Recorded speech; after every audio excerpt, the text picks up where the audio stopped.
જે દેશની ચોથી જાગીર કહેવાય એવા મીડિયા તંત્રને કોઈ જવાબ આપી નથી શકતા.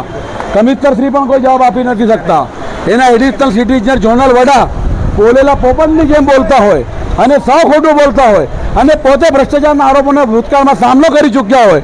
આજે મારા મિત્રો પર, મીડિયા મિત્રો પર જે માર્શલો હુમલો કર્યો છે એને સખત શબ્દોમાં વખોડું છું.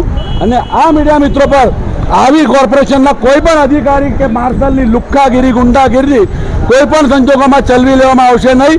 મહાનગરપાલિકાના કમિશનરશ્રીને હું અપીલ કરું છું કે તાત્કાલિક અસરથી મીડિયા મિત્રોની જાહેરમાં માફી માંગવી જોઈએ.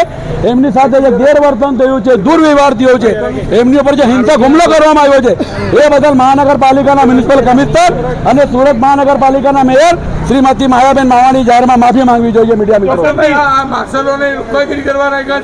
બિલકુલ માર્શલોને અત્યારે આ લુખ્ખાગીરી કે એમને ટપોરીગીરી માટે જ રાખ્યા હોય એ પ્રસ્તાવિત એટલા માટે થઈ રહ્યું છે કે મનપા તંત્ર 15 દિવસથી આજે 14મો દિવસ થઈ ગયો એની છબી ખરડાઈ રહી છે.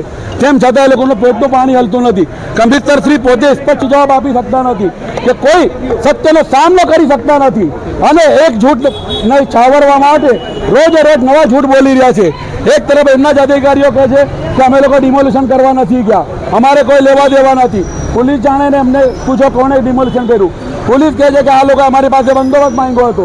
એક તરફ આજે એડિશનલ સિટી ઇજનેર કહે છે કે આ ડિમોલિશન અમે કર્યું છે. અરે ડિમોલિશન કર્યું છે તો કાયદેસર કર્યું કે ગેરકાયદેસર એક સ્પષ્ટીકરણ કરો. કમિશનર જવાબ આપે કે મને ખબર નથી. એટલે આ સુરત મહાનગરપાલિકાનું તંત્ર દોરી વગરના ધોણી જેવું ચાલી રહ્યું છે. મીડિયાકર્મીની ઉપર હુમલો કોઈ પણ સંજોગોમાં ચલવી નહીં લેવાય.